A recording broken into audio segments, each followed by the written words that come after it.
In life, we all are driven by the fuel of our past, our memories. Yet, there is a deeper realm where memory dissolves, leaving us with nothing but the pure experience of the moment. When we blend memory with mysticism, we enter a space where the boundaries of our mind expand.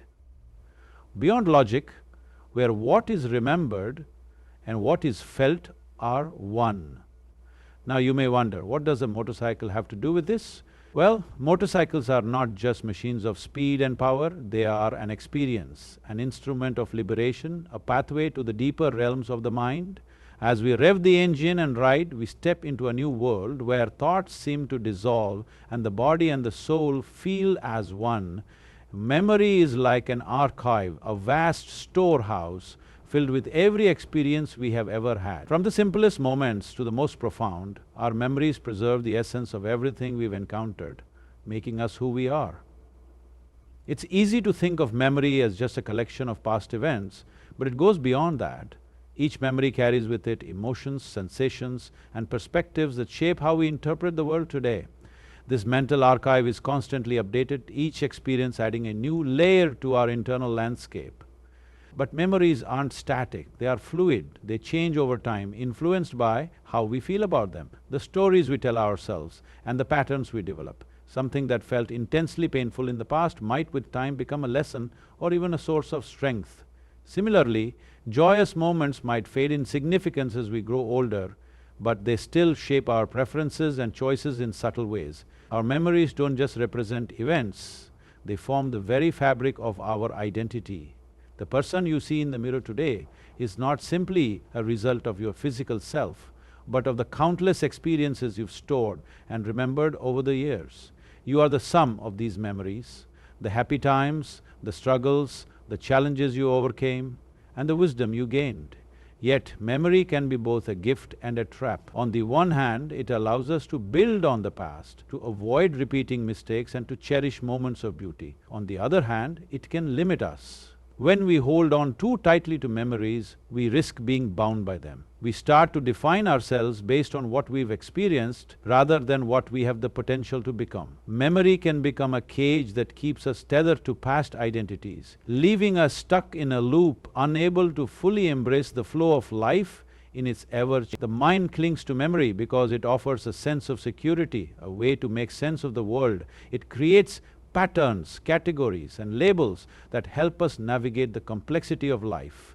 Yet, the true experience of life lies in the moments we don't remember, the experiences that exist beyond the scope of our conscious mind. In a way, memory is not just a record of the past, but a lens through which we view the present.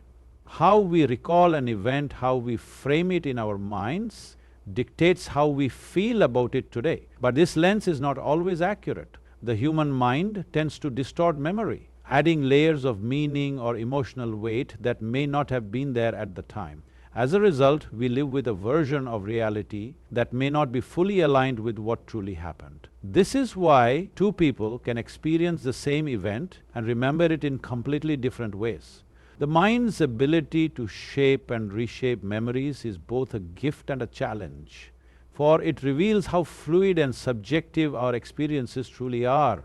Ultimately, memory offers us a sense of continuity, a way to anchor ourselves to a timeline of events. But if we hold on too tightly, it can prevent us from experiencing life as it is, fresh, raw, and free from the filters of the past. The challenge is not to reject memory, but to understand it for what it is, a tool, not a definition. It's a part of us, but it does not need to be the whole of us. Our identity is intricately tied to the memories we carry with us. From the moment we are born, we begin to collect experiences, each one shaping how we view ourselves and the world around us. As we grow older, these experiences accumulate, forming a mosaic of events, interactions, and emotions that define who we are. In this sense, identity is not something fixed or permanent, but an ongoing creation, a narrative woven from the threads of our memories. From our first steps to our most significant life events, memory is the lens through which we understand our existence. The way we remember our childhood, for instance, can significantly influence how we perceive ourselves in adulthood. If we look back on our early years with love, warmth and security, we may carry forward a sense of confidence and self-worth. But if our memories are filled with neglect, struggle or fear, they can leave lasting scars that affect how we relate to ourselves and others. Memory doesn't just store facts, it stores the emotional weight of those moments. We remember how we felt, not just what happened. These emotions, whether positive or negative, become a part of our identity. If we have experienced rejection or failure, the memory of those feelings can linger long after the events themselves are over. They can become part of the story we tell ourselves about who we are. Someone who has been wronged, someone who is not enough, or someone who has learned to endure. On the other hand, memories of success, love or joy contribute to a sense of accomplishment, belonging and inner strength. This constant replay of memories in our minds shapes our sense of self. We think of ourselves in terms of our past, who we were in childhood, the choices we made in our youth, and the experiences that have led us to where we are today. Our memories build a narrative around us, and this narrative becomes the framework through which we interpret every new experience. We approach life as the person we've become, defined by what we remember ourselves to be. In a sense, we are not living in the present moment, we are constantly living within the confines of the identity our memories have shaped. Memory, while an incredible tool for navigation through life, is limited in its ability to capture the fullness of experience. The mind's grip on memory is not absolute. It distorts, filters and confines what we experience into a narrative that feels coherent but is in reality a selective reconstruction. Our memories are often like snapshots, fragments frozen in time that we constantly attempt to piece together into a story. However, no matter how diligently we try to recreate the past, we can never fully capture the depth of what it truly was. The limitations of memory begin with its selective nature. We remember certain events vividly, those that carried strong emotional weight, those that have impacted us deeply, or those that fit into the larger story we have created about ourselves. But the everyday moments, the subtle interactions, the vast array of sensations that we encountered, but didn't actively pay attention to, slip away into oblivion. Memory can only hold so much, and it tends to prioritize what it deems significant, leaving much of our lived experience behind. The more ordinary, repetitive or mundane moments fade, leaving us with an incomplete view of what we've lived. This selectivity, however, isn't just a matter of neglecting the trivial. Memory also distorts the past. Our recollections are not like photographs, clear, static and unchanging. Instead, they are malleable, subject to the moods, biases and perspectives we carry with us in the present. We often embellish, reframe or alter details to fit our current state of mind or emotions. A moment that once seemed insignificant may, over time, take on new meaning or emotional weight. Conversely, something that was once pivotal might diminish as we gain new insights or emotional distance from it. Even more fascinating is the mind's ability to reimagine memories with time.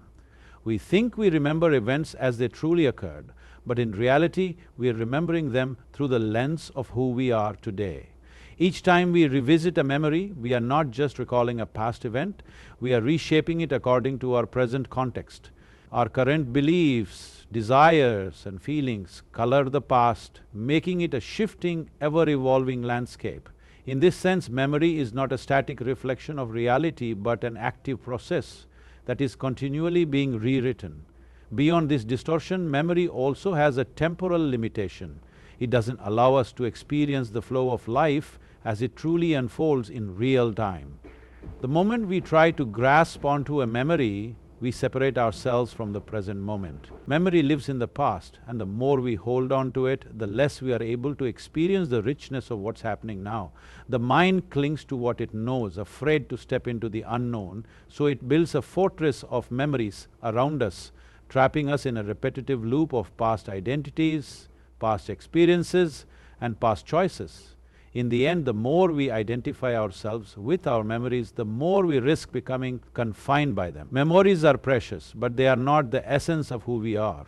We are not merely a collection of past experiences. We are fluid, dynamic, and capable of transformation at every moment. When we let go of the mind's tight grip on memory, we step into a realm of infinite possibility, the present moment, where life flows freely and unencumbered by the weight of the past. To truly experience life, we must embrace the mystery that lies beyond memory. In that space, we find freedom, where the mind's distortions no longer dictate our reality, and we can live with clarity and openness. The past is a part of us, but it need not define us. The future is an unknown, but it holds the promise of new experiences, untapped potential, and a deeper connection with the world around us. Let go of the past, free yourself from its constraints, and allow yourself to live fully in the now. It is here in this moment that true freedom and possibility lie.